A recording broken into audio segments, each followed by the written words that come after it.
Quadratic में अब हम नेक्स्ट कॉन्सेप्ट की तरफ चलते हैं and that is difference of roots. ठीक है, अगर मान लिया क्वाड्रेटिक इक्वेशन ऐसे दे रखा है ax² plus bx plus c is equals to 0, तो ए बी सी मान लिया रियल है, a comma b comma c belongs to r, then जो इसके रूट्स हैं alpha beta that can be given as -b plus minus √d/2a। ठीक है, तो अगर मैं मान लिया एक रूट में से दूसरे रूट को घटा के मॉड ले लें, तो जब हम एक में से दूसरे को सब्ट्रैक्ट करेंगे तो एक तो रूट आएगा -b प्लस √d/2a, दूसरा आएगा -b माइनस √d/2a। ठीक है, तो उसमें क्या होगा कि -b/2a वाला जो पार्ट है वो दोनों में कॉमन आएगा, वो तो कैंसिल हो जाएगा, और √d/2a वाला जो पार्ट है वो ऐड हो जाएगा, तो √d/a का मॉड ऐसे आ जाएगा। ठीक है, तो डिफरेंस ऑफ द रूट्स यही हो गया and this you are suppose to memorise, this you are suppose to memorise. ठीक है, अब इस पर एक हम बहुत छोटा सा नोट देख लेते हैं। If in question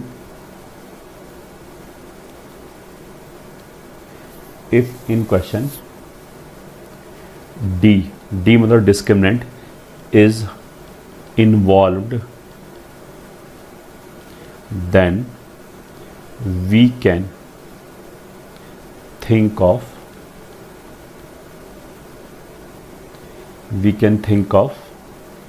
difference of roots। ठीक है, जस्ट एक लाइन ऑफ थिंकिंग है, दिस मे और मे नॉट वर्क वो अलग बात है, बट अगर कहीं पे भी हमें दिखाई देगा कि डिस्क्रिमिनेंट जैसी चीज़ इन्वॉल्व है तो वी कैन ट्राई दिस। तो अब इस पे बेस्ड क्वेश्चन कर लेते हैं। Let roots of ax² plus 2bx plus c is equals to 0 are alpha and beta, are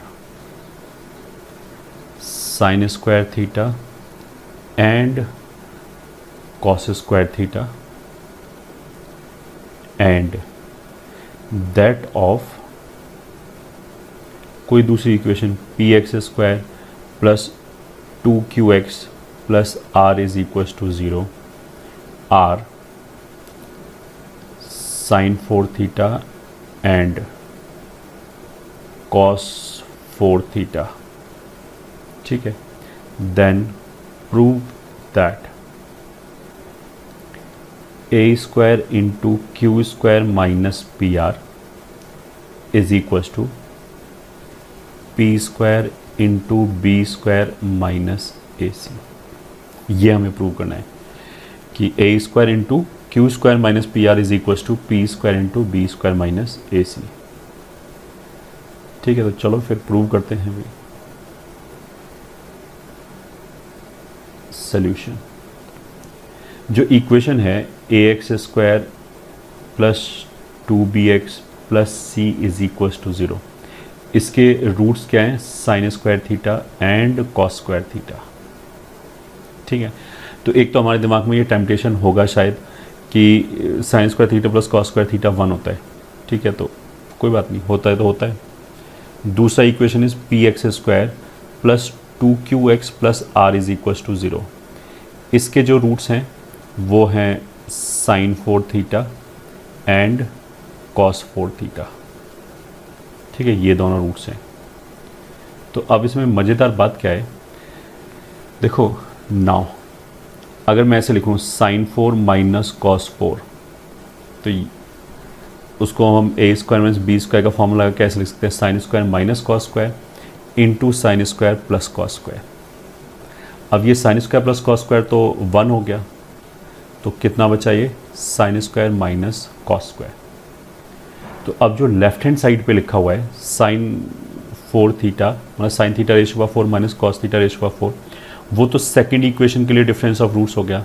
मतलब this is difference of roots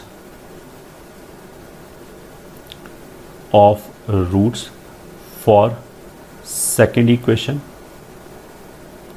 and this is difference of roots for first equation. ठीक है, तो उसका मतलब है कि दोनों इक्वेशंस के लिए डिफरेंस ऑफ रूट्स इक्वल है। तो अब डिफरेंस ऑफ रूट्स का फॉर्मूला कितना हो जाएगा, रूट d2 अपॉन a2, ये ठीक है, d2 मतलब सेकेंड इक्वेशन का discriminant is equal to mod of root d1 upon a1। ठीक है, ये हो गया। अब इसको स्क्वायरिंग कर लिया तो ऐसे लिख सकते हैं d2 अपॉन a2 स्क्वायर बराबर d1 अपॉन a1 स्क्वायर, या फिर a1 स्क्वायर d2 बराबर a2 square d1। a1 square मतलब फर्स्ट इक्वेशन के लिए जो a है, तो फर्स्ट इक्वेशन के लिए a क्या है, a ही है वो, तो a स्क्वायर इंटू दूसरे का डिस्क्रिमिनेंट, तो दूसरे वाले का डिस्क्रिमिनेंट हो जाएगा 4q square minus 4pr। This is equal to दूसरे वाले इक्वेशन का a क्या है, एक्स स्क्वायर का कोफिशिएंट वो p है, तो that will be p square यहाँ से, और पहले वाले इक्वेशन का डिस्क्रिमिनेंट तो that will be 4b square minus 4ac। तो पूरे में से 4 को कैंसिल कर दिया, a square times q square minus P R is equals to p square times b square minus ac। ठीक है, अब जो हमें प्रूव करना था दैट यू कैन सी, यही प्रूव करना था, a square times q square minus P are. तो बस ये हो गया हमारा हैंस प्रूव्ड। ठीक है, तो ये हमारा एक जो कॉन्सेप्ट था वो ख़त्म हो गया, that is difference of roots. ठीक है, आगे चलते हैं। Next concept is nature of roots. ठीक है, इसके अंदर फर्स्ट पॉइंट देख लेते हैं। First point says if ax square plus bx plus c is equals to 0, if in this a comma b comma c are real, then non-real roots can occur in conjugate pair only। ठीक है, तो जो इसके non real root हैं वो केवल conjugate pair में ही आ सकते हैं। ठीक है, that is if one root is alpha plus iota beta, then other root must be alpha minus iota beta। ठीक है, ये दे रखा है कि given alpha comma beta are real. ठीक है, तभी कॉन्जुगेट ये वाला टर्म बोला जाएगा। ठीक है, वैसा हो क्यों ना है, उसने क्या बोला, देखो कोफिशिएंट्स रियल हैं अगर, तो ये हमें कंडीशंस चाहिए ही चाहिए कि अगर कोफिशिएंट रियल हैं then only we can say this, कि अगर, इसने मतलब ये नहीं बोला कि कोफिशिएंट रियल हैं तो इमेजिनरी रूट आएगा ही आएगा, इसने ये थोड़ा बोला, इसने ये बोला कि अगर इमेजिनरी रूट आया तो फिर वो इमेजिनरी मतलब नॉन रियल रूट आया तो वो कॉन्जुगेट पेयर में ही आएगा। ये ठीक है, ऐसा नहीं हो सकता कि एक रियल आ जाए एक इमेजिनरी आ जाए, या फिर दो इमेजिनरी अलग अलग तरह के आ जाए, एक आ जाए 3 + 4 आयोटा, एक आ जाए 5 + 6 आयोटा। ऐसा नहीं हो सकता अगर कोफिशिएंट रियल है। अगर एक 3 + 4 आयोटा है तो दूसरे वाला रूट पक्का 3 - 4 आयोटा ही होगा और कुछ नहीं हो सकता। ठीक है, तो अब इसको एक्सप्लेन कैसे करेंगे, बहुत आसान है कि जो रूट्स हैं, मतलब जो रूट्स हैं that is -b ± √d upon a। ठीक है, अब कोफिशिएंट अगर रियल है तो ये देखो रियल हो गया, ये रियल हो गया, पूरा ये क्वांटिटी नॉन रियल किसकी वजह से हो सकता है? केवल डी की वजह से हो सकता है, ये ठीक है। अगर डी नेगेटिव हो जाए, ठीक है, तो ये क्वांटिटी नॉन रियल हो जाएगी। बट अगर डी नेगेटिव होगा तो बेसिकली ये प्लस और माइनस तो दोनों के लिए एक साथ नेगेटिव होगा ना, ऐसा थोड़ा हो सकता है प्लस के लिए हो जाए माइनस के लिए ना हो। तो जो डी नेगेटिव होगा तो स्क्वायर रूट के अंदर से आयोटा वाला टर्म रूट डी की तरफ से आएगा, ठीक है। अब रूट डी की तरफ से आएगा तो क्या होगा? अगर एक बार प्लस के साथ 4 आयोटा आया तो एक बार माइनस के साथ 4 आयोटा आ जाएगा, बस माइनस बी अपॉन 2a वाला जो पार्ट है वो तो एग्जैक्टली ऐसे ही रहेगा जैसा दोनों रूट के लिए रहेगा। तो इसलिए कॉन्जुगेट पेयर में इसलिए आएगा, ठीक है। बट अगेन मैं याद दिला दूं, इसको बोलने के लिए, ये बोलने के लिए क्या बोलना ज़रूरी है कि कोफिशिएंट्स रियल होने चाहिए, ठीक है। इसी जगह से हम दूसरा पॉइंट, इसी पॉइंट से हम ऐसे लिख सकते हैं, similarly if coefficients are rational then irrational roots will occur in pair, ठीक है। एग्जैक्टली यहीं से आ जाएगा। देखो यहाँ पे रिक्वायरमेंट क्या है कि कोफिशिएंट रैशनल होने चाहिए, तभी हम ये बात बोल सकते हैं, ठीक है। अगर देखो कोफिशिएंट रैशनल होगा तो ये एक रैशनल नंबर हो गया, ये b एक रैशनल नंबर हो गया। इरेशनैलिटी अगर रूट के अंदर आ रही है तो वो किसकी वजह से होगा? कि d परफेक्ट स्क्वायर नहीं होगा।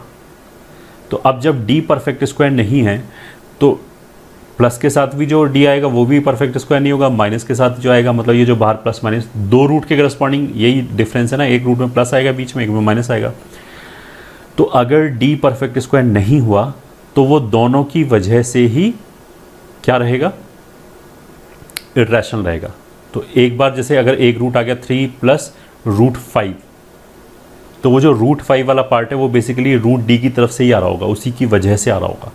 तो अगर प्लस रूट 5 आया तो फिर माइनस रूट 5 भी आएगा, ठीक है। But again I am reminding, ये कब वैलिड है? जब कोफिशिएंट्स रैशनल है, then only we can say this, otherwise we can not say anything, ठीक है। Third point, if a b c are real constants then, ठीक है, and a is not equals to 0, then first part, if d is greater than 0 then roots are real and distinct,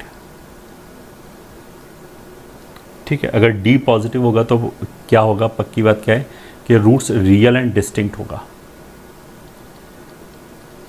second part, if d is equals to 0 then roots are real and repeated, ठीक है। मतलब अगर d 0 हुआ तो जो ax square plus bx plus c है ये, ठीक है, वो परफेक्ट स्क्वायर बन जाएगा। किस चीज़ का बन जाएगा? देखो हम ऐसे लिखते हैं, a times x minus alpha into x minus beta, जो तो हमेशा लिखा जाता है। अगर d इक्वल्स टू 0 है तो उसका मतलब क्या? अल्फ़ा और बीटा बराबर है, तो हम इसको ऐसे लिख सकते हैं a times x minus alpha का होल स्क्वायर, क्योंकि बीटा भी अल्फ़ा के बराबर हो जाएगा। ये सेकेंड पॉइंट के लिए बोला जा रहा है बात, ठीक है। तो उसका मतलब क्या है कि ax square plus bx plus c will be a times, अब देखो ऐसे आ जाओ कि अगर d 0 हुआ तो ये वाला पार्ट d तो 0 हो गया, यहाँ पे केवल कितना बचा? माइनस बी अपॉन 2a, मतलब केवल इतना पार्ट बचा, प्लस के लिए भी इतना पार्ट बचा और माइनस के लिए भी इतना पार्ट बचा। तो जो रिपीटेड रूट है वो यही है, माइनस बी अपॉन 2a ही रिपीटेड रूट है।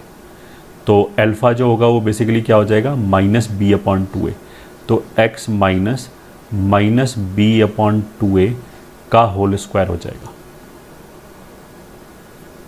ये हो जाएगा परफेक्ट स्क्वायर। मतलब इसका बनेगा, मतलब जो रिपीटेड रूट आएगा repeated root will be minus B upon 2a, ये ठीक है, ये समझाया जा रहा है। एंड थर्ड पार्ट क्या आ जाएगा, if d is less than 0 then roots will be imaginary. ठीक है, अगर d लेस देन 0 होगा तो फिर रूट्स इमेजिनरी आ जाएगा।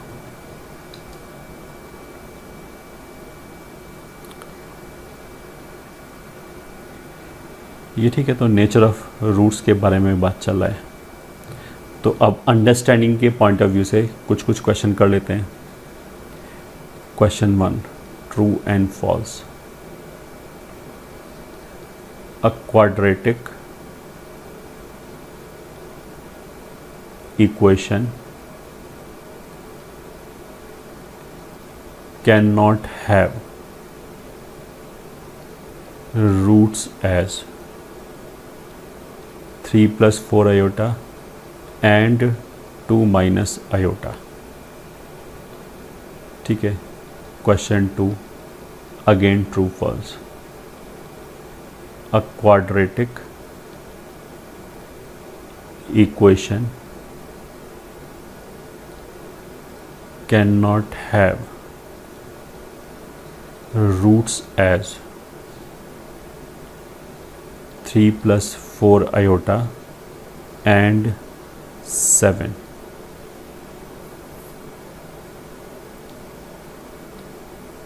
ठीक है, pause the video and think. Solution is false, मतलब हो सकता है 3 plus 4 iota and 2 minus iota हो सकता है। यहाँ पे भी सोल्यूशन इज फॉल्स। ये ठीक है, इसमें क्या हो जाएगा, x माइनस 3 plus 4 iota एक ब्रैकेट में लिख दें और x माइनस 2 minus iota दूसरे ब्रैकेट में लिखते हैं, इज सच क्वाड्रेटिक इक्वेशन। ये उस तरह की क्वाड्रेटिक इक्वेशन हो गई जिसके root indeed 3 plus 4 iota and 2 minus iota होगा। तो फिर हमने ऊपर क्या बोला था, फिर हमने इससे पहले क्या पढ़ाया था कि जो नॉन रियल रूट हैं वो कॉन्जुगेट पेयर में ही आ सकते हैं। तो वहाँ जब हमने बोला था कि जो नॉन रियल रूट हैं वो कॉन्जुगेट पेयर में ही आ सकते हैं, तो वहाँ हमने ये भी बोला था कि कोफिशिएंट्स रियल होने चाहिए, ये उसकी प्री कंडीशन थी। ठीक है, अगर कोफिशिएंट रियल है तो फिर ऐसा नहीं हो सकता। बट यहाँ पे जो इसने स्टेटमेंट दिया है कि a quadratic equation can not have roots as this, तो यहाँ तो उसने कुछ नाम ही नहीं लिया कि कोफिशिएंट रियल है या नहीं है, कोई फ़र्क ही नहीं पड़ता। ठीक है, इसलिए फॉल्स है। सेकेंड इक्वेशन भी ऑफकोर्स सेम लॉजिक से फॉल्स है। ये ठीक है, अगर मैं x माइनस 3 plus 4 iota एक ब्रैकेट में लिख लूँ, x माइनस 7 दूसरे ब्रैकेट में लिख दूँ, तो इस क्वाड्रेटिक इक्वेशन के रूट्स अपने आप वही हो जाएंगे 3 plus 4 iota एंड 7।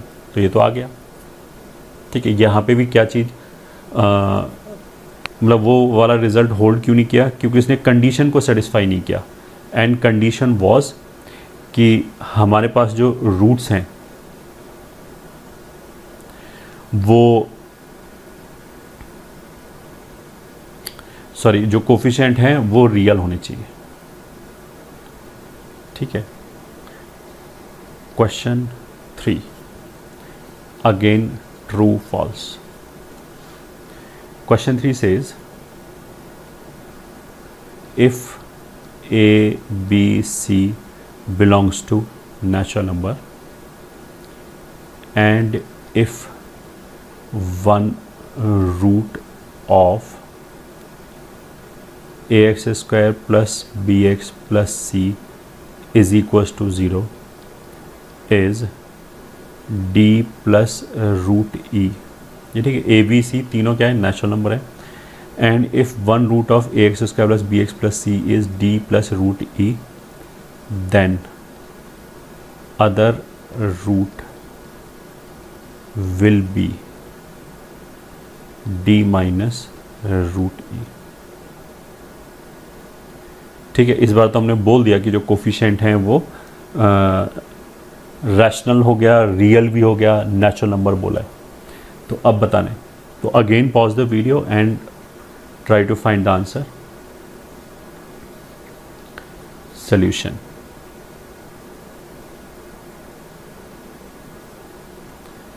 ठीक है, हमारा आंसर क्या है? अगेन क्या है? फॉल्स। ठीक है, ये फॉल्स क्यों हो गया? वैसे तो हमने बोला था कि अगर एक रूट इरेशनल है 2 प्लस रूट 3 है तो दूसरा रूट पक्का 2 माइनस रूट 3 होगा, बट उसके लिए कंडीशन क्या था कि कोफिशिएंट रैशनल होने चाहिए। तो यहाँ तो उसने बोल रखा है कि कोफिशिएंट नेचुरल नंबर है, नेचुरल नंबर है तो रैशनल तो अपने आप ही हो गया, तो वो कंडीशन तो यहाँ पे फुलफिल हो रही है। बट ये फॉल्स इसलिए हो गया क्योंकि इसने तो d प्लस रूट ई लिखा है, इसने थोड़ा बोला कि ये इरेशनल है, ये ठीक है, ये इरेशनल है, ये कहाँ लिखा है? ई तो परफेक्ट स्क्वायर भी हो सकता है। अगर मैं d की जगह मान लिया 2 लिख दूँ और e की जगह मैं 9 लिख दूँ, तो ये तो बेसिकली 2 प्लस रूट 9 3 होगा, तो 2 प्लस 3 5 लिखा हुआ है। तो कुछ ज़रूरी थोड़ा कि जो दूसरा रूट है वो -1 ही हो, 2 माइनस 3 जो है वो -1 ही हो। तो यहाँ पे हम गच्चा क्यों खा गए अगर हमने इसको ट्रू बोला है तो? क्योंकि हमने ये मान लिया कि रूट ई इरेशनल है, जबकि इसने ऐसा कुछ बोला ही नहीं है। कुछ जरूरी थोड़ा है रूट देख के हम इरेशनल बोल रहे हैं, रूट के अंदर परफेक्ट स्क्वायर आ जाए तो वो इरेशनल तो बचेगा नहीं, इसलिए। ठीक है, तो फॉल्स क्यों है? As d plus root e need not to be irrational number। ये ठीक है, need not to be an irrational number। चलो question 4,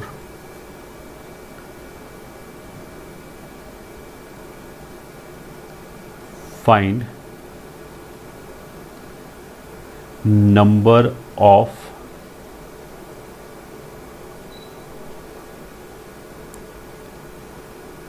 ordered pairs a comma b such that the equation x square plus ax plus b is equals to 0 has rational roots। ठीक है, given a comma b are odd natural numbers. ठीक है, इसने क्या बोला है कि एक क्वाड्रेटिक इक्वेशन रखा है एक्स स्क्वायर प्लस ए एक्स प्लस बी, और हमें ये बताना है कि a और b की कितनी वैल्यूज़ आ जाएंगी। कहने का मतलब क्या, इफेक्टिवली हमसे ये पूछ रहा है कि कितने क्वाड्रेटिक इक्वेशंस आ जाएंगे जिसमें a और b ऑड नेचुरल नंबर होना चाहिए और जिसके रूट्स जो हैं वो रैशनल हों। ये ठीक है, ये क्वेश्चन है। तो अब हम सॉल्यूशन चालू करते हैं। सॉल्यूशन, कोई भी जो जैसे रूट्स जो होगा इस इक्वेशन का वो क्या होगा? -b plus minus root over b square minus 4ac, तो वो आ जाएगा 4b अपॉन 2a, अपॉन 2 लिख लिया। ठीक है, तो अगर इसको रैशनल होना है तो देखो a तो इंटीजर है ऑड, तो a की तरफ से तो कोई दिक्कत नहीं है। अगर इसको रैशनल होना है तो ये जो स्क्वायर रूट है ये नहीं बचना चाहिए। दैट वुड मीन कि इस स्क्वायर रूट के अंदर परफेक्ट स्क्वायर आना चाहिए। ठीक है, तो हम यही लाइन ऑफ लॉजिक लेके चलेंगे। तो चलते हैं। For roots to be rational a square minus 4b must be perfect square. ठीक है, और a और b इंटीजर हैं तो a स्क्वायर माइनस 4b भी इंटीजर होगा। तो इसका मतलब क्या है, a स्क्वायर माइनस 4b किसी इंटीजर 1 का परफेक्ट स्क्वायर होना चाहिए। ठीक है, अब देखो a जो है वो ऑड बता रखा है उसने, तो ऑड का स्क्वायर जो है वो ऑड ही होगा, और b ऑड है बट 4b ये इवन होगा। तो अगर मैंने ऑड में से एक इवन नंबर घटाया तो ये ऑड ही बचेगा। ठीक है, उसका मतलब क्या है कि जो राइट हैंड साइड है उसमें i1 के स्क्वायर में i1 ऑड होना चाहिए। तो that would mean it should B of the type कुछ 2c प्लस 1 का होल स्क्वायर टाइप। ठीक है, या चलो 2c प्लस 1 क्यों लिखते हैं, इसको हम ऐसे लिख देते हैं ऑड का स्क्वायर टाइप। तो अब इस इक्वेशन को हम ऐसे लिख सकते हैं a स्क्वायर माइनस i1 का स्क्वायर, मतलब i1 के स्क्वायर को उधर ले गए, 4b को इधर ले आए, इज इक्वल्स टू 4b। ठीक है, अब देखो लाइन ऑफ लॉजिक क्या है, ये ऑड का स्क्वायर है, ये भी ऑड का स्क्वायर है। ठीक है, b जो है वो ऑड है, तो 4 टाइम्स b कितना हो जाएगा, 4 का मल्टीपल हो जाएगा। अब हमें ये पता है कि जो ऑड का स्क्वायर होता है वो तो 8k प्लस 1 टाइप होता है। ठीक है, तो जो a स्क्वायर है वो 8k प्लस 1 टाइप है, मतलब 8 के मल्टीपल से एक ज़्यादा, और जो i1 का स्क्वायर है वो भी 8 के मल्टीपल से एक ज़्यादा है। तो जब इनको घटाएंगे तो वो एक ज़्यादा वाला पार्ट तो कैंसिल हो जाएगा। दैट मीन्स दो ऑड नंबर के स्क्वायर का डिफरेंस हमेशा 8 का मल्टीपल होता है ये। ठीक है, this implies left hand side is 8k type, 8 का multiple, but right hand side is 4 का मल्टीपल, 4k लिखा है, और b में से 2 नहीं निकल सकता क्योंकि वो ऑड है। तो उसका मतलब क्या है, 8k टाइप है is 4k type but not 8 का मल्टीपल, मतलब इज नॉट 8k टाइप। तो ये तो इक्वेशन ही बराबर नहीं हुआ, एक तरफ 8 का मल्टीपल आ रहा है, दूसरी तरफ 8 का मल्टीपल है ही नहीं, तो ये दोनों बराबर हो ही नहीं सकता। ठीक है, तो this would imply not possible. ठीक है, तो क्वेश्चन में हमसे क्या पूछा गया था कि ऐसे कितने ऑर्डर्ड पेयर हो जाएंगे नेचुरल और नेचुरल नंबर के जिससे इसकी इक्वेशन के रैशनल रूट्स आ जाएंगे। तो हमारा आंसर फाइनली कितना हो गया, number of ordered pairs is equals to 0। तो ऐसा कोई भी ऑर्डर्ड पेयर नहीं होगा, नंबर ऑफ ऑर्डर्ड पेयर कितना हो जाएगा, 0। ठीक है, तो ये एक क्वेश्चन था।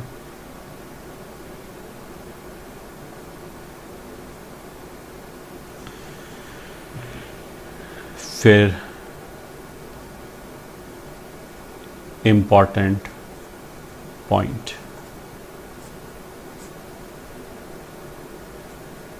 First point, if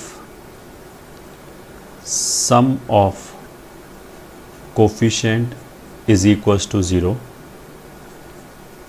for a quadratic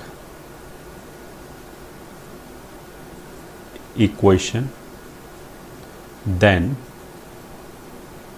one of the roots will be 1। ठीक है, फॉर एग्जांपल अगर हमने ऐसे एक इक्वेशन लिया, ये बेसिकली अगर हमने sum of coefficient is equals to 0, तो ये तो एक हमने एक पर्टिकुलर केस बताया है।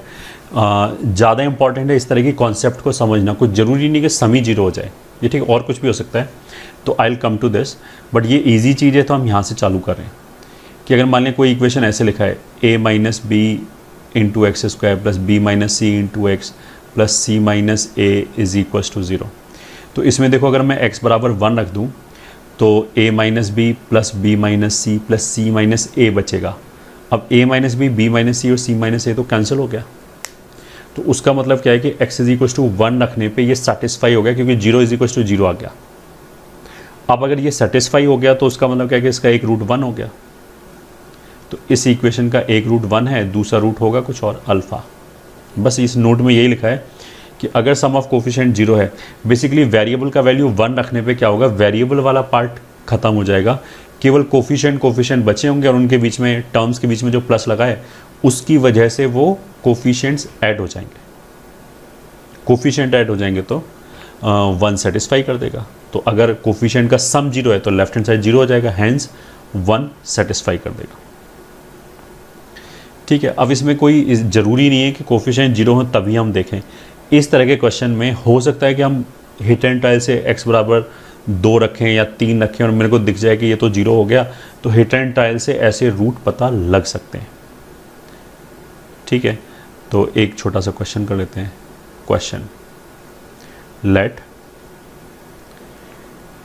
ABC belongs to rational and let ABC belongs to rational, then prove that roots of the equation a times b minus c into x square plus b times c minus a into x plus c times a minus b is equals to 0 are rational numbers. Then prove the roots of this equation are rational numbers. ठीक है, तो solution चालू करते हैं। Solution में देखो a times b minus c, a times b minus C plus b times c minus a plus c times a minus b, ये तो साइक्लिक ऑर्डर में लिखा है। इनका सम 0 होगा क्योंकि यहाँ से प्लस का a भी आएगा, यहाँ से माइनस a भी आएगा, फिर ऐसे यहाँ से प्लस का बी सी आएगा, यहाँ से माइनस बी सी आएगा और ऐसे ही ए सी वाला पार्ट कैंसिल हो जाएगा।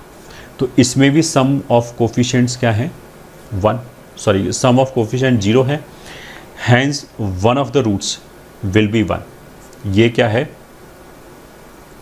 सम ऑफ कोफिशिएंट्स।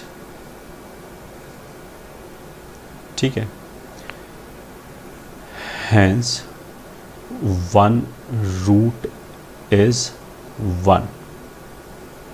ठीक है, विच इज रैशनल। ठीक है, अब ए बी सी इसने बोला है कि रैशनल नंबर है, तो ए टाइम्स बी माइनस सी, बी टाइम्स सी माइनस ए, जो कोफिशिएंट्स हैं इक्वेशन के, ये भी रैशनल नंबर है। तो अगर कोफिशिएंट्स रैशनल है तो इर्रेशनल रूट तो पेयर में आएगा, या तो 2 आएगा, 0 आएगा। तो अगर एक रूट 1 रैशनल आ गया तो दूसरा इर्रेशनल नहीं आ सकता।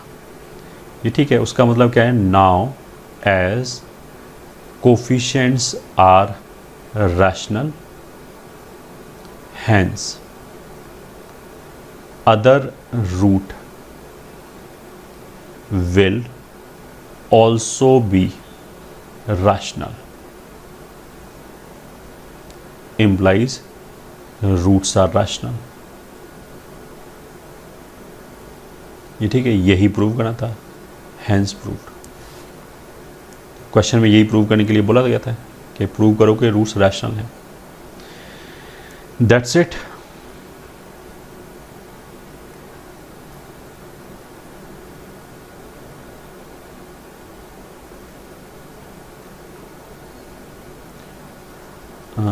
एक क्वेश्चन और लिख लेते हैं, question 2।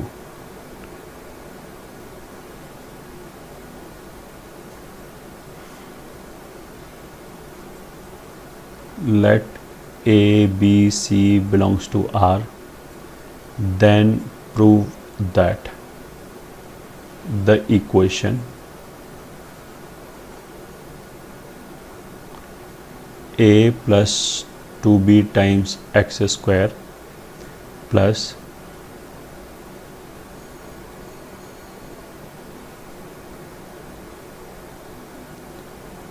4B times 3C times x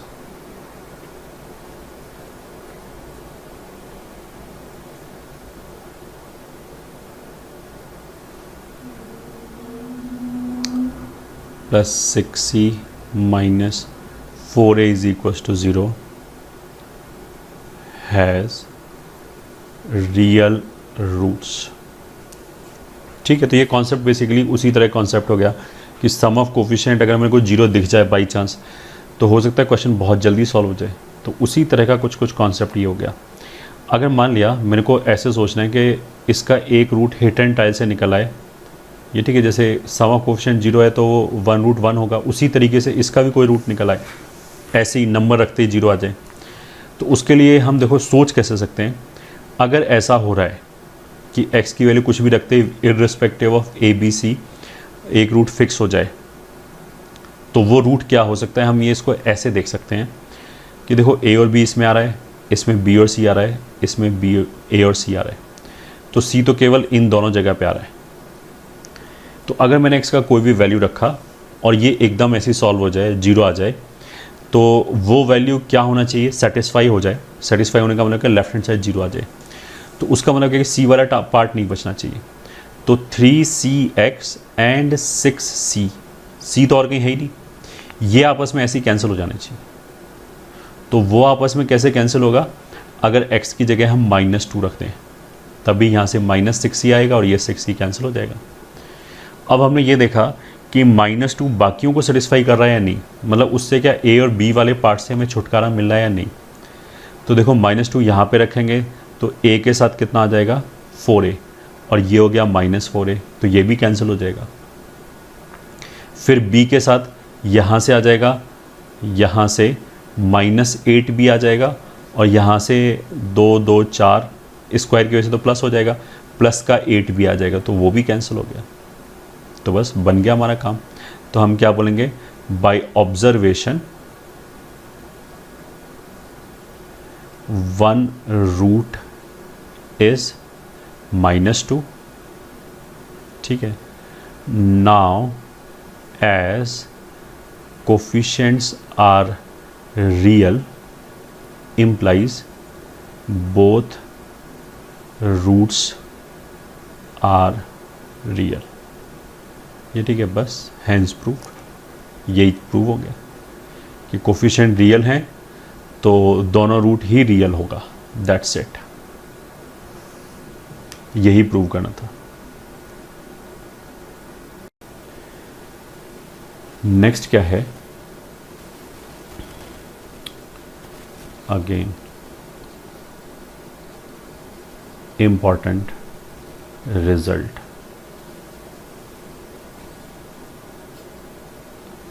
that says if ax square plus bx plus c is equals to 0 is satisfied for more than two distinct values of x। मतलब अगर इसका 2 से ज़्यादा रूट आए, मोर देन 2 डिस्टिंक्ट वैल्यू, 2 से ज़्यादा जगह पे अगर ये सेटिस्फाई हो जाए, तो देखो अगर ये क्वाड्रेटिक होगा तो इसके एग्जैक्टली 2 ही रूट आएंगे। अगर 2 से ज़्यादा जगह पे सेटिस्फाई हो गया तो उसका ना क्वाड्रेटिक तो है नहीं, तो a0 हो गया।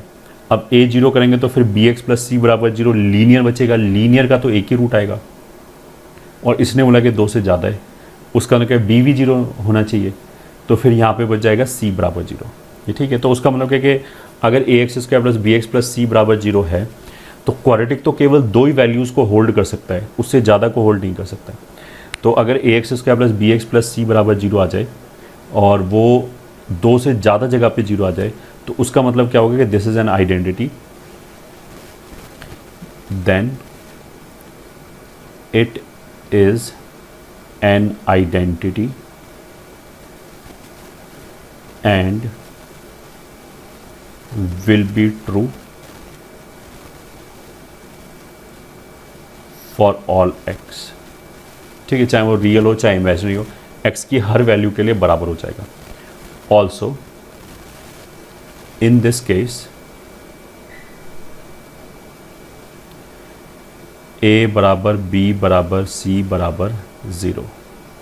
ठीक है, उसका मतलब क्या है, this implies the equation becomes 0 into x square, अगर a 0 हो गया तो यहाँ पे a की जगह 0 रख दिया, plus 0 into x plus 0 is equals to 0। तो अगर ये इक्वेशन ऐसे हो गया तो इसमें तो अब x की जगह कुछ भी रख दो, क्योंकि ये तो 0 0 0 ही रहेगा हमेशा, तो दिस विल ऑलवेज बी 0। ठीक है, बस ये हो गया। एक इंपॉर्टेंट कॉन्सेप्ट है कि अगर A X square plus B X plus C 0 दो से ज़्यादा जगह पे हो जाए, that would mean it will always be 0 and A B C are nothing but 0। ठीक है, चलो भैया कुछ क्वेश्चन कर लेते हैं। Question 1, let a B C are rational constants and the equation a minus b x square plus b minus c x plus c minus a बराबर 0 has a root 2 plus root 3. Then find a plus b plus c upon a plus 2b plus 3c. ये ठीक है। Given a into b into c is not 0. ठीक है, a into b into c is not 0 बोलने का मतलब क्या है कि इनमें से कोई भी 0 नहीं है। ठीक है, तो क्वेश्चन ये हो गया कि a B c rational numbers हैं, पहली बात। दूसरा बात, ये जो इक्वेशन दे रखा है a minus B X square plus B minus C X plus C minus A बराबर 0, इसका एक रूट 2 माइनस रूट 3 है। ठीक है, तो फिर हमें इसकी वैल्यू निकालनी है। क्वेश्चन फेयरली स्ट्रेट फॉरवर्ड है, तो हम इसको ऐसे लिख सकते हैं, सोल्यूशन। चलो भाई सोल्यूशन कलर चेंज कर लेते हैं। ठीक है, ए बी सी अगर रैशनल है तो a माइनस बी माइनस सी और c माइनस ए ये भी रैशनल नंबर ही होगा। ऑफकोर्स दो रैशनल नंबर, एक रैशनल में से दूसरा रैशनल घटाएंगे, रैशनल नंबर ही आएगा। तो as A B C are rational implies a minus B minus C and c minus A, ये ठीक है, विल ऑल्सो बी रैशनल। ठीक है, अब इर्रेशनल रूट्स जो हैं वो हमेशा पेयर में आता है अगर कोफिशिएंट रैशनल है तो। Now as coefficient are rational, hence irrational roots will occur in pair. ठीक है, that is if 2 plus root 3 is a root, then 2 minus root 3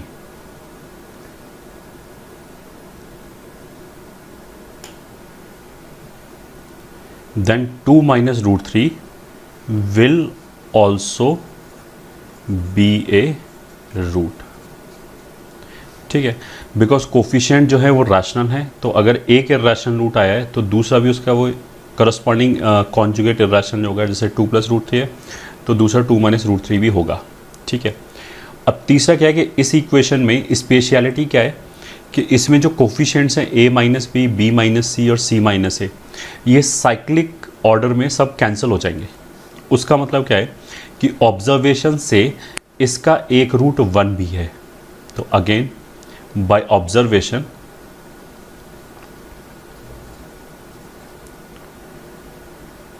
x is equal to 1, मतलब x इज इक्वल टू 1 रखोगे तो x square और x वाला part तो खत्म हो जाएगा, केवल कोफिशिएंट बचेंगे a माइनस बी माइनस सी और c माइनस ए, तो वो 0 हो जाएंगे। तो उसका मतलब क्या है, x इज इक्वल टू 1 रखने पे ये इक्वेशन सेटिस्फाई हो रहा है। तो by observation x is equal to 1 is also a root of the equation. This implies the equation has 3 roots, hence it must be an identity. ठीक है, और अगर आइडेंटिटी है तो जो भी कोफिशिएंट्स हैं वो सारे जीरो होने चाहिए, ये ठीक है। तो उसका मतलब क्या होगा, this implies a minus b बराबर b माइनस सी बराबर c माइनस ए बराबर जीरो। तो c माइनस ए को जीरो किया तो a और c बराबर हो गया, b माइनस सी को जीरो किया तो b और c बराबर हो गया। तो इसका मतलब क्या हुआ, a is equals to B is equals to C हो गया, तीनों नंबर बराबर हो गए। अब इसने क्या कैलकुलेट करने के लिए बोला है, a plus b plus c upon a plus 2b plus 3c। तो this implies a plus b plus c upon a plus 2b plus 3c, इसकी वैल्यू कैलकुलेट करने के लिए बोला है।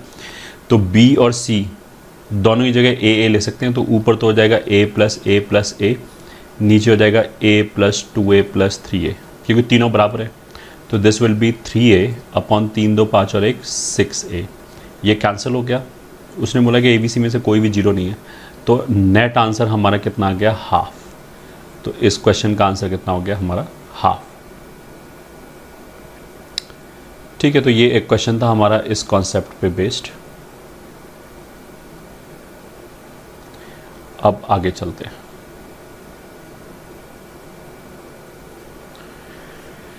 ठीक है, एक और क्वेश्चन लेते हैं। Question, prove that x minus a x minus B upon c minus a c minus b times c square plus x minus a x minus c upon b minus a b minus c times b square plus x minus c upon a minus c times a square is identically equals to x square. ठीक है, ये prove करने के लिए बोला है। मतलब उसने क्या बोला कि जो राइट हैंड साइड है अगर उसको हम ओपन करें, ठीक है, तो देखो ए बी सी ये तो कांस्टेंट है, तो नीचे जो लिखा है सी minus a c minus B ये कांस्टेंट आ जाएगा, इंटू सी स्क्वायर जो न्यूमरेटर में वो भी कांस्टेंट होगा। एक्स माइनस ए इंटू एक्स माइनस बी जो लिखा है इनको मल्टीप्लाई करने पे एक क्वाड्रेटिक आएगा। ठीक है, तो इसकी वजह से क्वाड्रेटिक टर्म्स आ जाएंगे इंटू सम कांस्टेंट। ऐसे ही ये x minus a x minus सी को मल्टीप्लाई करेंगे तो एक क्वाड्रेटिक आएगा इंटू सम कांस्टेंट, फिर यहाँ से भी एक क्वाड्रेटिक आएगा इंटू सम कांस्टेंट।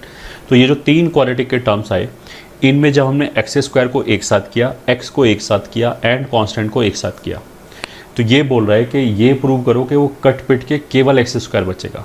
मतलब एक्स के साथ जो एक्सप्रेशन आएगा वो सारा कैंसिल हो जाएगा, जीरो आ जाएगा। कांस्टेंट टर्म जो होगा वो आपस में सारा कैंसिल होकर जीरो आ जाएगा, एक्स स्क्वायर बचेगा। ठीक है, ये प्रूव करना है। तो ऑफकोर्स एक सोल्यूशन तो हम ऐसे कर सकते हैं कि ओपन ही कर दें, ये ठीक है, बिल्कुल जैसे बोलते हैं डंकी वर्क, ब्रूट फोर्स से ही प्रूव कर दें, सब कुछ मल्टीप्लाई करा के अपने आप कट पिट के आंसर आ जाएगा। ठीक है, बट ऑफकोर्स वो कोई इंटेलिजेंट सोल्यूशन नहीं है, वो कोई डिसेंट सोल्यूशन नहीं है। डिसेंट सोल्यूशन के लिए हम क्या बोलेंगे, इन सारे टर्म्स को एक तरफ ले गए। ठीक है, let f x is equals to x square को भी उधर ले गए, तो x minus a x minus B upon c minus a c minus b times c square plus x minus a x minus c upon b minus a b minus c times b square plus x minus B x minus c upon a minus c times a square minus x square. तो अगर मेरे को ये prove करना है कि ये जो 3 बड़े बड़े टर्म्स लिखे हैं ये कट पिट के एक्स स्क्वायर के बराबर आएगा, that is equivalent of saying हम ये प्रूव करने की जो एफ एक्स है वो जीरो के बराबर आएगा, मतलब ये पूरा कैंसिल हो जाएगा। एक ही बात है, एक्स स्क्वायर को अगर एक्स स्क्वायर को अगर मैं राइट हैंड साइड पे ले जाऊँ तो इफेक्टिवली मेरे को ये प्रूव करना है कि this is equals to identically zero. ठीक है, अब इसमें अगर मैंने टर्म्स को ओपन किया तो मेरे को एक्स स्क्वायर से बड़ा कुछ नहीं मिलेगा। एफ एक्स के अंदर जो भी है राइट हैंड साइड पे लिखा हुआ है इसमें सारे टर्म्स को हम ओपन कर दें तो एक्स स्क्वायर से बड़ा कुछ नहीं मिलेगा। तो इसलिए हम इसको अज्यूम कर सकते हैं कुछ ऐसे करके कि मान लें p x square plus q x plus r के बराबर है। मतलब हमने इसको मल्टीप्लाई कर दिया, जो भी एक्स के साथ आया उसको पी बोल दिया, जो भी एक्स के साथ आया उसको क्यू बोल दिया और कांस्टेंट टर्म को आर बोल दिया। ठीक है, I am suppose to prove कि ये तो आइडेंटिकली जीरो है, मतलब पी क्यू आर तीनों जीरो होने चाहिए।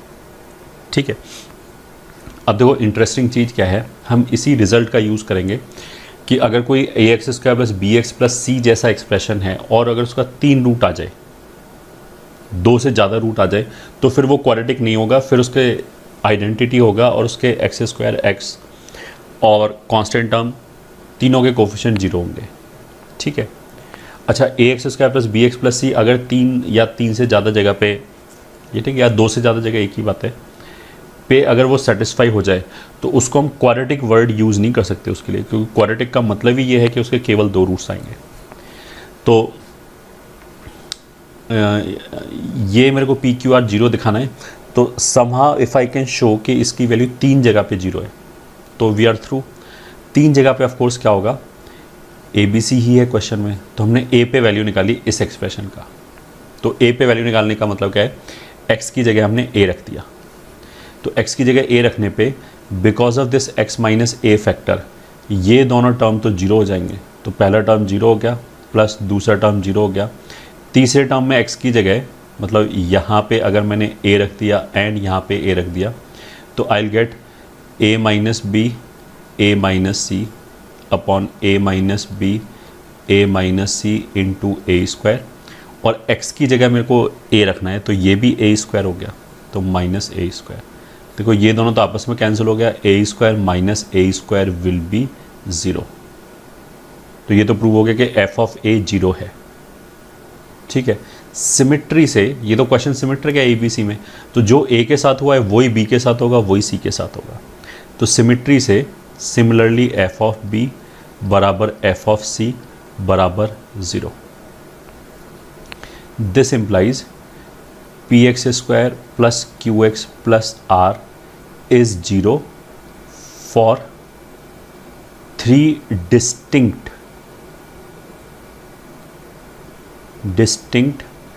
values of x। 3 distinct values of x के लिए ये सही हो गया। ठीक है, तो ये ठीक है, this implies it is an identity and P बराबर Q बराबर R बराबर ज़ीरो। अच्छा ए बी सी को हमने डिस्टिंक्ट क्यों बोला, क्वेश्चन में तो ये लिखा ही नहीं है। Of course a B c में से कोई भी दो बराबर नहीं हो सकता, वरना डिनोमिनेटर में जीरो आ जाएगा। अगर बी और सी बराबर हो जाए तो डिनोमिनेटर जीरो हो जाएगा, फिर तो एक्सप्रेशन ही डिफाइन नहीं होगा। तो भले ही उसने बोला हो या ना बोला हो, ए बी सी तीनों जीरो नहीं हो सकता, तीनों बराबर नहीं हो सकता। तीनों में से मतलब कोई भी दो बराबर नहीं हो सकता। तो यहाँ पे अगर P Q R अगर जीरो आ गया तो एफ एक्स आइडेंटिकली जीरो आ गया। एफ एक्स मतलब ये आइडेंटिकली जीरो आ गया, मतलब पहले 3 टर्म आइडेंटिकली 4th टर्म के बराबर हो गए। आइडेंटिकली मतलब हमेशा बराबर हो गए। This implies f x is identically zero and which we were suppose to prove, so hence proved. यही हमें प्रूव करना था। ठीक है, तो ये हमारा एक और कॉन्सेप्ट ख़त्म। अब चलते हैं हम नेक्स्ट कॉन्सेप्ट की तरफ, and that is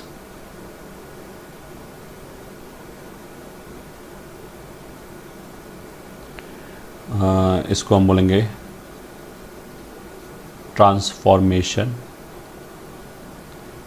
of roots.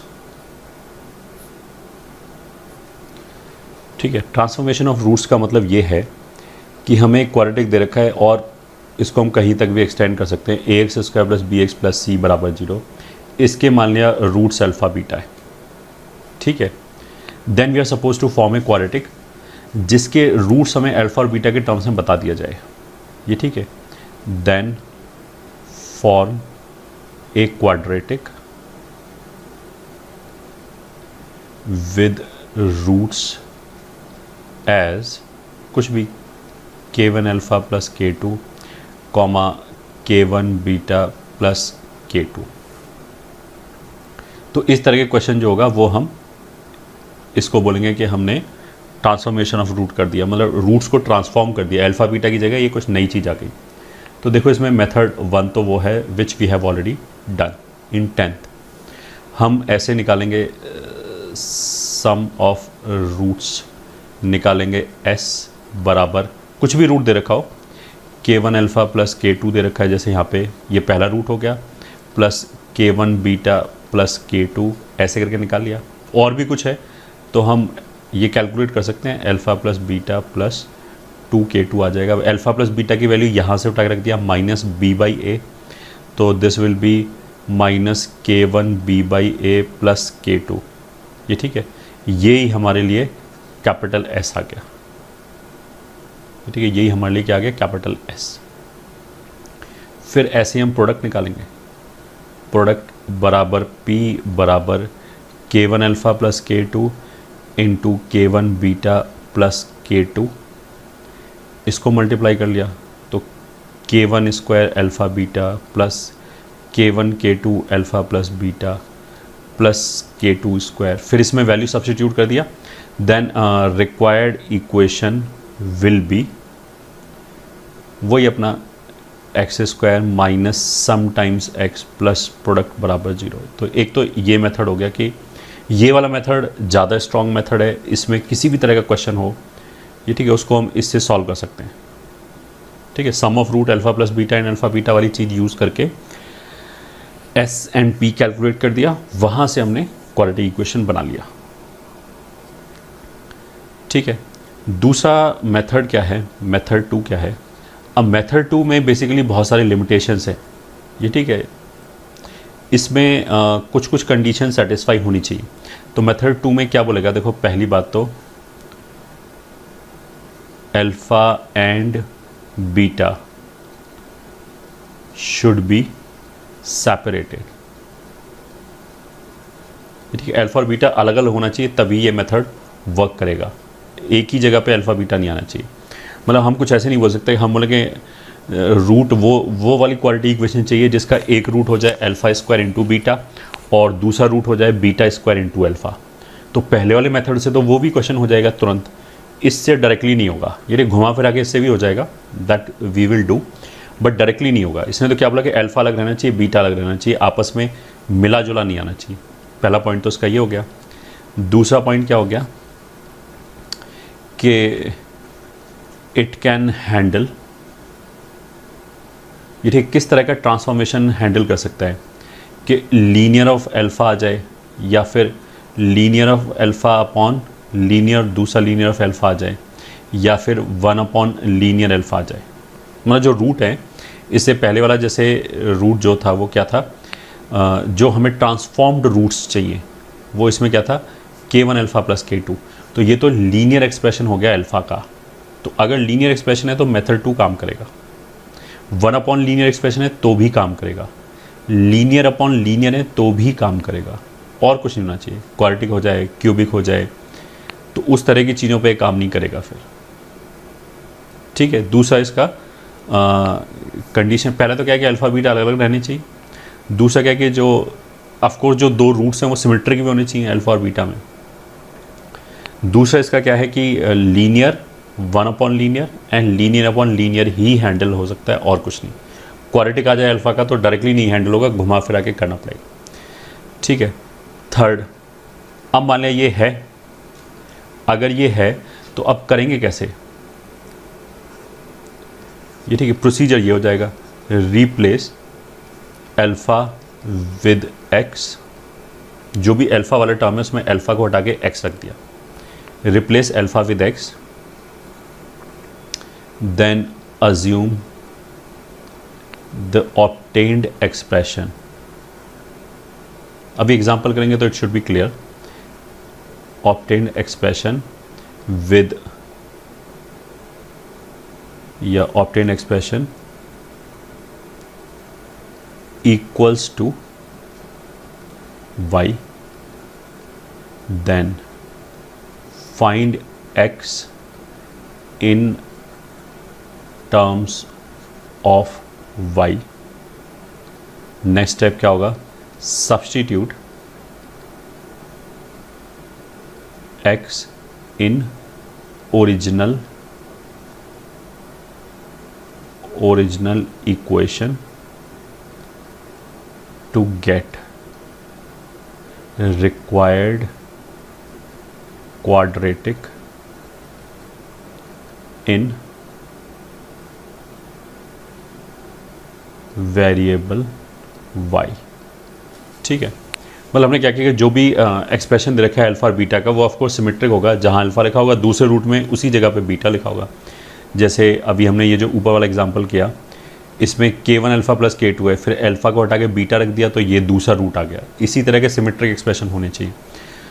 Method 2 में हमने क्या किया कि इस अल्फा को हटा के x रखा, ठीक है, फिर जो x आ गया मतलब k1 x प्लस k2 हो गया, उस पूरे को हमने y के बराबर कर दिया, ठीक है, और फिर हमने वहाँ से x निकाल लिया y के टर्म्स में, ठीक है। उस x को उठा के हमने ओरिजिनल इक्वेशन में रख दिया। तो लीनियर अपॉन लीनियर या वन अपॉन लीनियर या लीनियर क्यों बोला गया था, क्योंकि जब हम उस x को उठा के वापस इक्वेशन में रखेंगे तो y में जो इक्वेशन आएगी वो बेसिकली क्वाड्रेटिक ही आएगी, ठीक है, वो क्वाड्रेटिक आएगी। तो बस इसलिए क्वाड्रेटिक बन जाएगी, वरना और कोई क्वाड्रेटिक मतलब अल्फा में अगर स्क्वायर वगैरह आ जाए तो गड़बड़ हो जाएगा। रिक्वायर्ड क्वाड्रेटिक मतलब ये प्रोसीजर तो अब खत्म हो गया। अब एक एग्जांपल करके दिखाते हैं।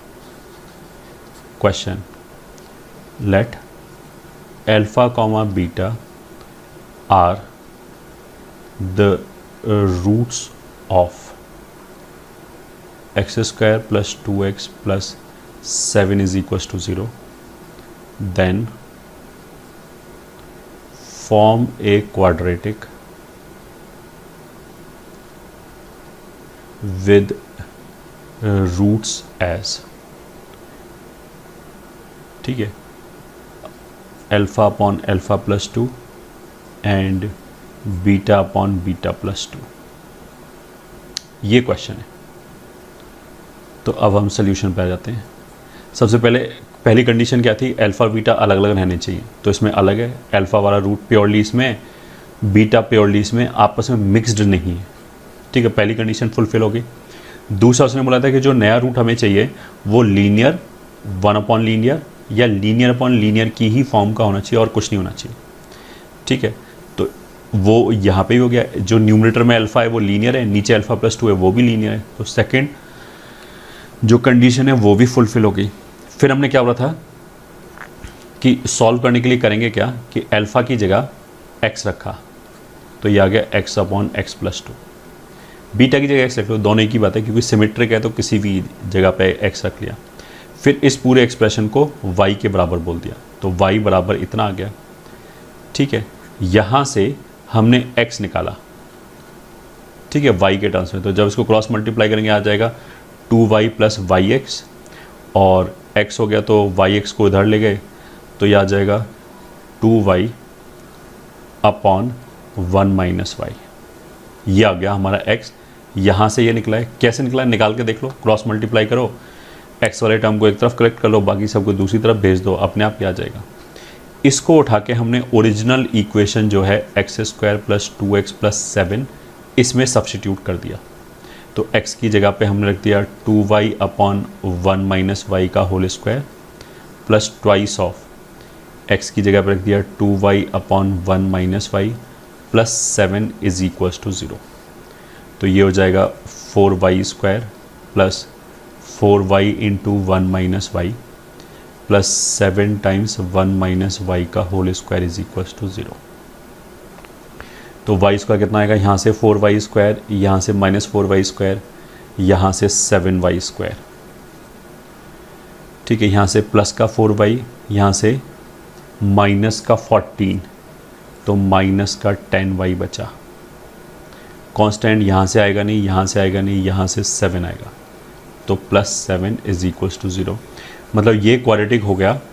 इस क्वाड्रेटिक के अब ये y में लिखो, x में लिखो, t में लिखो, रूट्स थोड़ा चेंज हो जाएंगे। वेरिएबल का नाम अगर मैं चेंज कर दूँ, इस y को हटा के z लिख दूँ, तो रूट्स थोड़ा चेंज होंगे, रूट तो वही रहेंगे।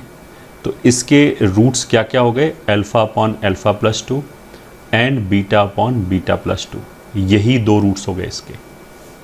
ठीक है, बस यही है।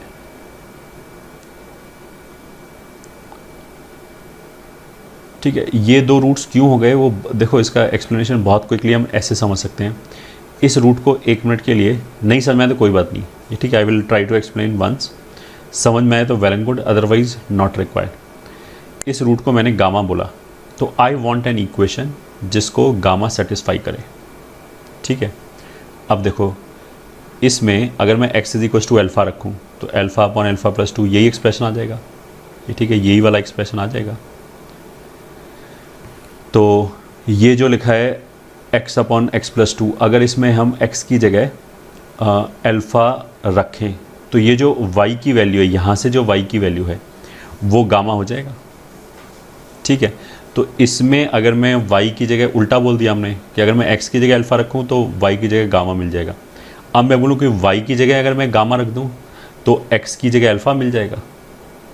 ठीक है, तो ये जो इक्वेशन है, ये जो क्वाड्रेटिक इक्वेशन है, इसमें x की जगह अल्फ़ा रखने पे सेटिस्फाई हो जाएगा। x का मतलब क्या है, इस ब्रैकेट के अंदर अगर अल्फ़ा आ जाए तो ये सेटिस्फाई हो जाएगा। ठीक है, ये इक्वेशन और ये इक्वेशन एक ही बात है। तो इसमें अभी हमने बोला था कि x की जगह अल्फ़ा रखने पे y की जगह गामा मिलेगा, फिर हमने उल्टा बोला था कि y की जगह गामा रखने पे x की जगह अल्फ़ा मिलेगा। तो उसका मतलब क्या है कि इस एक्सप्रेशन में अगर मैं y की जगह गामा रखूं तो x की जगह अल्फ़ा मिल जाएगा।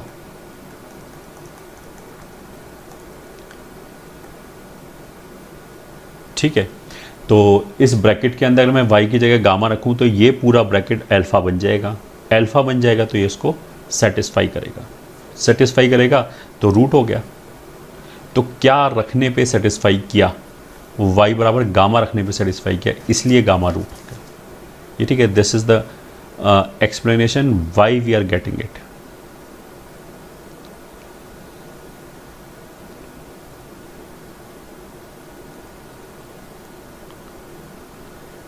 ठीक है, एक क्वेश्चन और कर लेते हैं। Question, let alpha comma beta are the roots of x square plus 2x plus 5 is equal to 0, then form a quadratic with roots as alpha square upon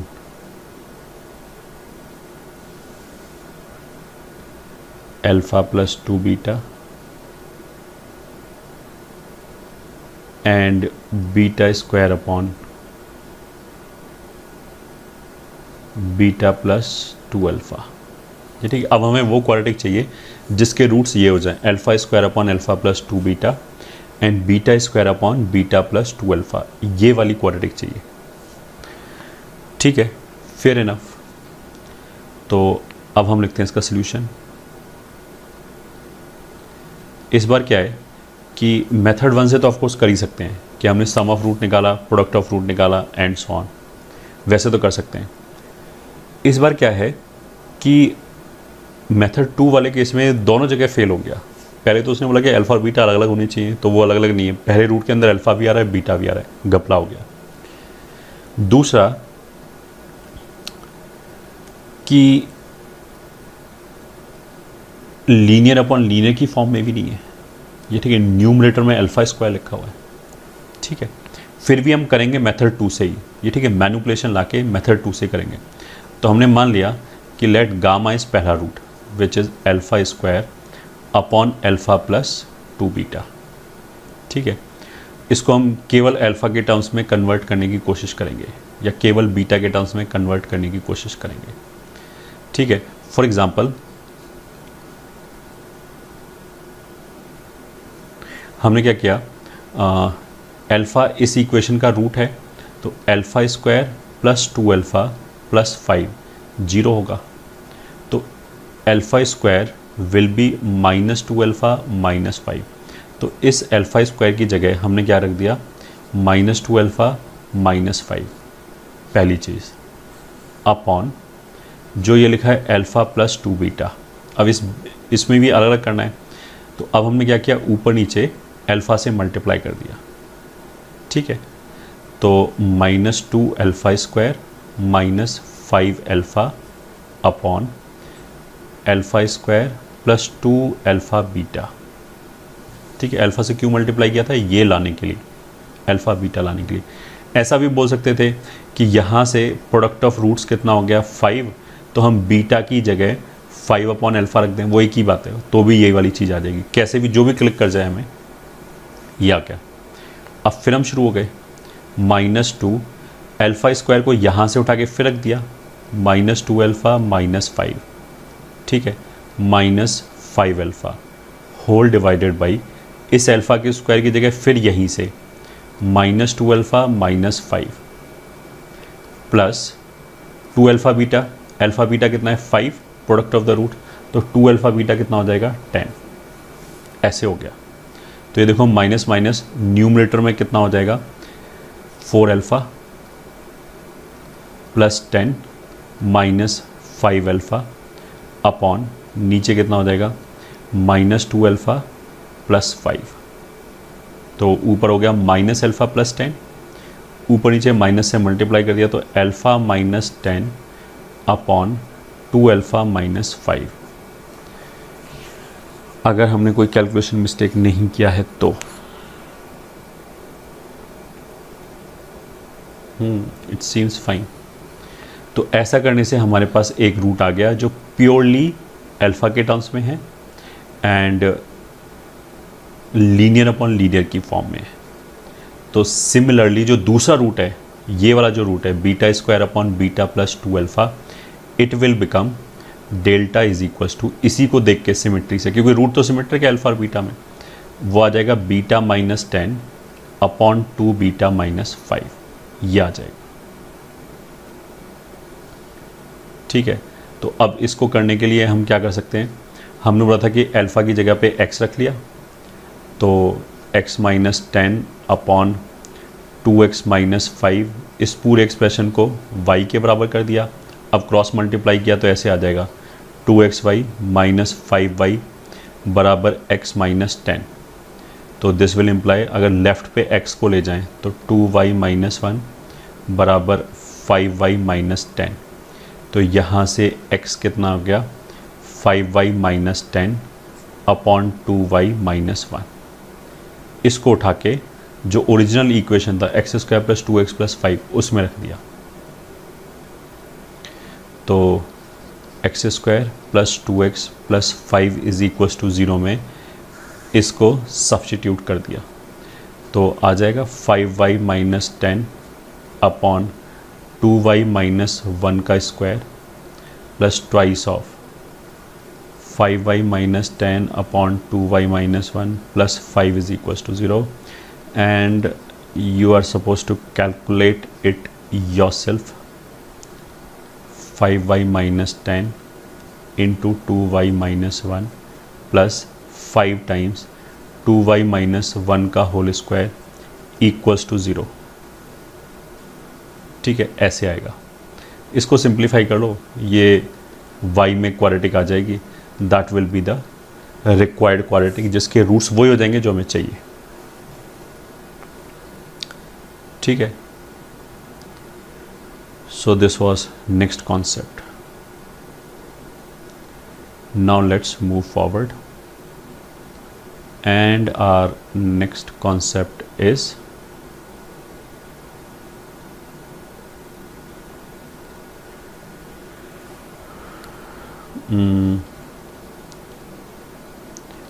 common root condition,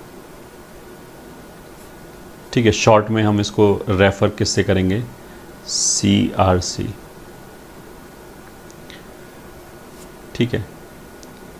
तो दो quadratic हैं, A1x square B1x plus C1 is equals to 0, a2x² plus b2x plus c2 is equals to 0।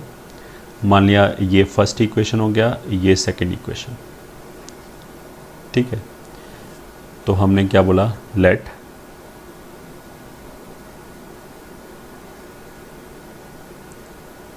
ठीक है, first point let equations 1 and 2 let equations 1 and 2 have both roots in common। ठीक है, मतलब पहली वाली इक्वेशन के भी अल्फ़ा बीटा रूट है, दूसरी वाली इक्वेशन के भी अल्फ़ा बीटा रूट है। अगर दोनों रूट कॉमन हैं तब बेसिकली क्या होगा कि एक ही इक्वेशन दूसरे का मल्टीपल बन जाएगा। ठीक है, मतलब कोई भी इक्वेशन लिखा है, मान लिया हम लिखा है x² प्लस 2x माइनस 7 बराबर 0। अब इसके रूट अगर अल्फ़ा बीटा है, इस पूरी इक्वेशन को मैं 5 से मल्टीप्लाई कर दूँ तो भी कोई फ़र्क नहीं पड़ता, तो भी रूट्स तो अल्फ़ा बीटा ही रहेगा, वो रूट चेंज नहीं हो जाएगा 5 से मल्टीप्लाई करने से। ठीक है, तो बस वही करेंगे, है both roots in common then. ठीक है, फर्स्ट पार्ट तो हम क्या लिख सकते हैं कि एक जो इक्वेशन है a2x² plus b2x plus c2 is basically some lambda times first equation plus c1। ऐसा होगा, पक्की बात है कि अगर दोनों रूट कॉमन है तो पहली इक्वेशन से दूसरे इक्वेशन डायरेक्टली आ जाएगा एक नंबर मल्टीप्लाई करके। ये ठीक है, for some lambda it will happen. Second, we can compare coefficients। ये ठीक है, दैट इज पहले वाले का a1/a2 बराबर b1/b2 बराबर c1/c2। ये ठीक है, ये कोफिशिएंट्स इक्वल होंगे, कोफिशिएंट्स का रेशो जो होगा वो इक्वल होगा। ठीक है, एक तो हो गया ये।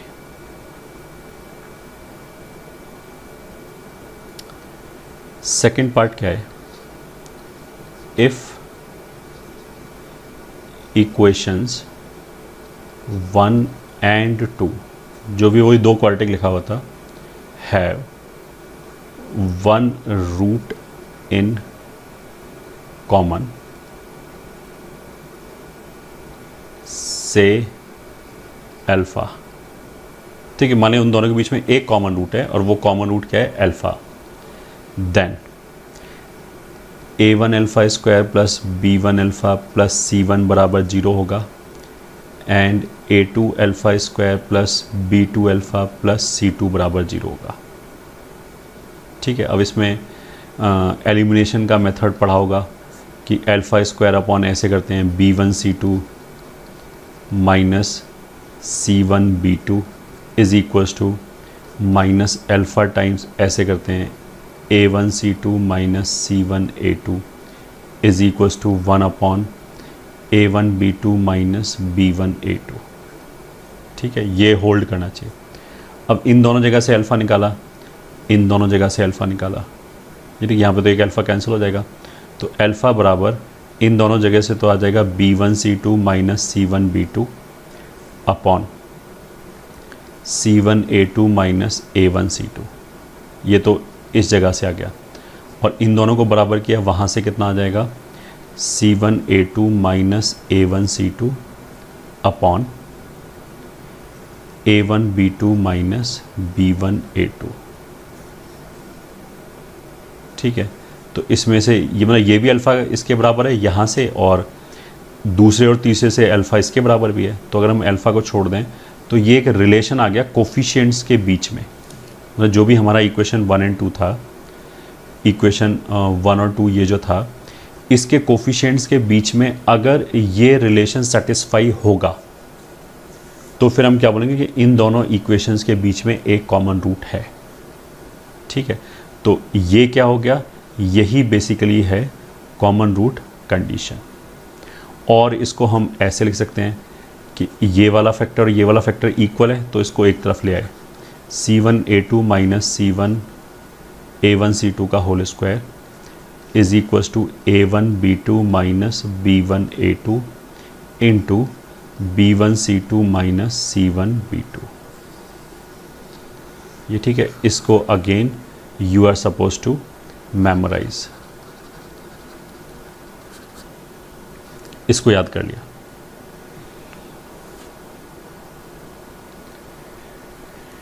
ठीक है, देखो याद करने का तरीका क्या है।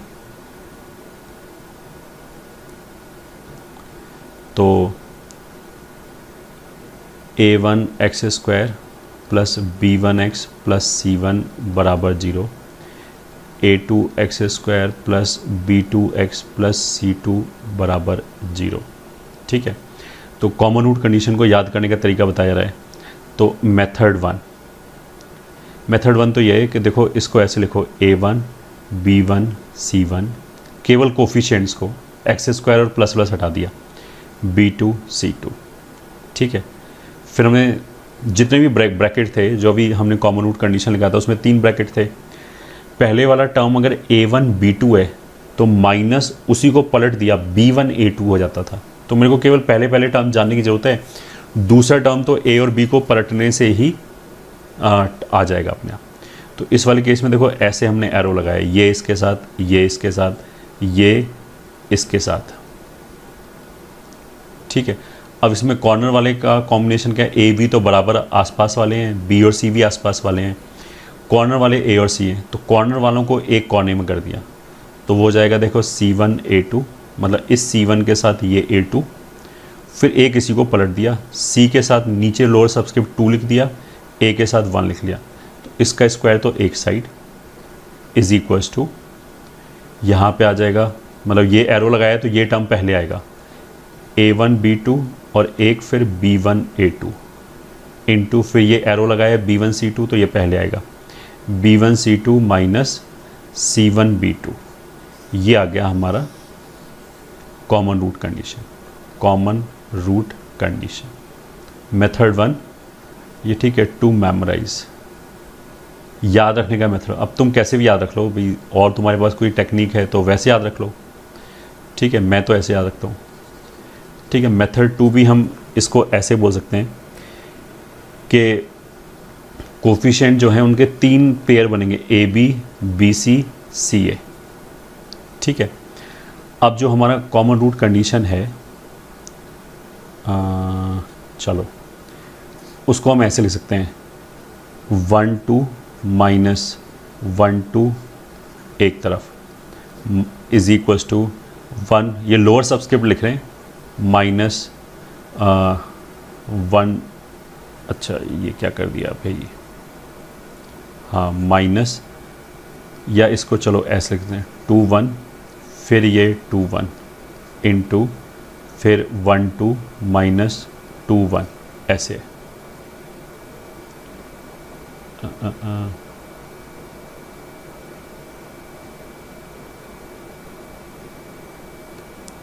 हाँ 2 1 ऐसे कर दिया।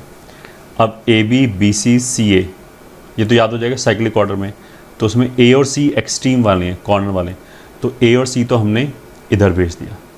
ये ठीक है, A और C मतलब CA है तो CA CA, फिर AB और BC इधर भेज दिया, AB AB BC BC, तो अपने आप ये कंडीशन बन गया। ये ठीक है, अगर पसंद आया तो अच्छी बात है, नहीं आया तो कोई बात नहीं। ये ठीक है, ऐसे हम याद करेंगे कंडीशंस को।